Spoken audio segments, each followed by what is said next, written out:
পাকিস্তান চাঁদের দিকে যে কৃত্রিম উপগ্রহটি পাঠিয়েছে তার নাম আইকিউব কামার। চাঁদের উদ্দেশ্যে এর আগে তারা কোনো কৃত্রিম উপগ্রহ পাঠায়নি। এই প্রথম চীনের সাহায্যে সেই সাফল্য এলো।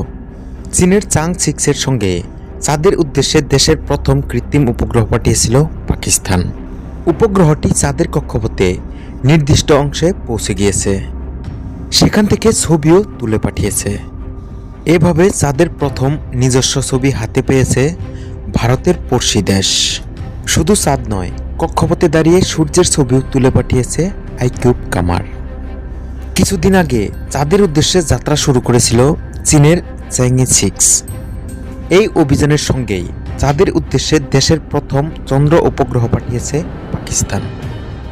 8 মে সেই উপগ্রহকে চাঁদের কক্ষপথে নামিয়ে আরও দূরে পাড়ি দিয়েছে চ্যাংই 6।